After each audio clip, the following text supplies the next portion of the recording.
कधीच नाही चुकणार तुमचे फेवरेट टीव्ही शो झी5 सोबत, तेही एकदम फ्री। बघता बघता थंडी संपली रे बाबर।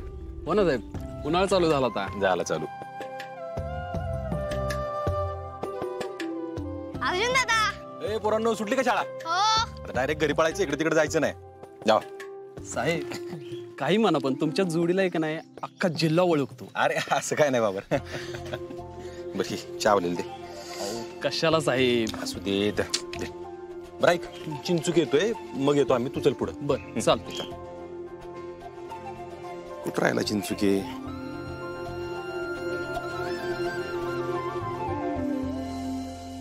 अरे चिंचुके, काहीतरी गावलं म्हण बाबा।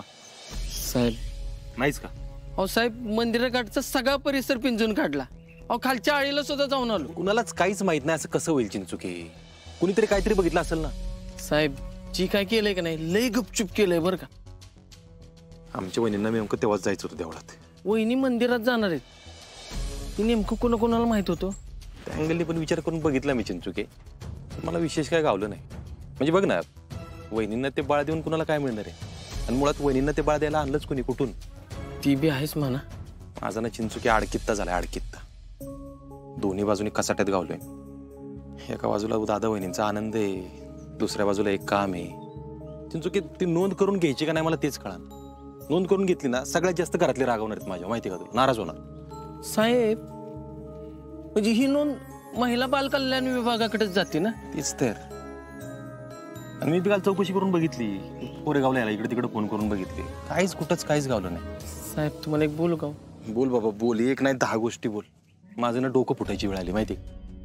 माझ्यामुळे दादा वहिनींना त्रास नाही झाला पाहिजे रे, आणि मला माझ्या कामाची पण बेईमानी नाही करायची ना। आता साहेब मला सांगा, अपर्णा मॅडम तुम्हाला शिक्षा घ्यायला लावत होत्या, बरोबर आहे का नाही? आणि तुम्हाला काय वाटत होतं की शिक्षा नको घ्यायला, पण कायद्याच्या कचाट्यातनं तुम्ही निर्दोष सुटला का नाही? चिंचुके, राजू आबनवीनी साक्ष बदलली म्हणून सुटलो मी। पण मला सांगा, वहिनी शिक्षा घे हे कधी सांगत होत्या?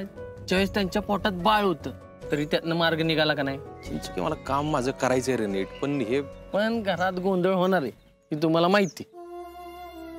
चिंचुके, मला काळजी काय वाटते माहिती? वहिनीत ना त्या बाळाला आपलं बाळ म्हणायला लागलं, आणि उद्या जाऊन जर काय झालं ते बाळ परत द्यायला लागलं ना, तर वहिनींची काय अवस्था होईल ना, हे फक्त आमच्या घरच्यांना माहिती। साहेब ही सगळं बरोबर आहे, पण आपण सक्तीची बाजू नाही सोडली पाहिजे बघा। हा चिंचुके, पण हे सगळं फुटणार कोणावर आहे माहिती का? आप्पीवर फुटणार आहे, माझ्यावर नाही। तिने सांगितलं होतं जे काय करायचं लिगली करायचं म्हणून। आधीच बाळाच्या विषयामुळे ती कच्ची झालेली आहे, परत त्यात हे आलंय नवीन काहीतरी। साहेब आप्पी मॅडम लय खमक्यात, अहो ती घेताल स्वतःला सांभाळून। ती घेईल रे सांभाळून, पण तिला त्रास नको व्हायला, मला एवढंच वाटते, बाकी नाही। साहेब मी काय म्हणतोय, तुम्ही नोंद करून घ्या। जर तुम्ही नोंद केली नाही ना, तर त्याचा त्रास जास्त होईल मॅडमला। खरे चिंचुके, सत्याच्या मार्गावरून चालायचं म्हणलं ना, लाख अडचणी येते तरी शेवट गोड असतो याचा। बेईमानीचा रस्ता आहे ना, सुरुवातीला लय गोड वाटतो, त्याचा शेवट लय बेकार। झी5 ॲप डाउनलोड करा आणि पहा सर्व एपिसोड्स एकदम फ्री।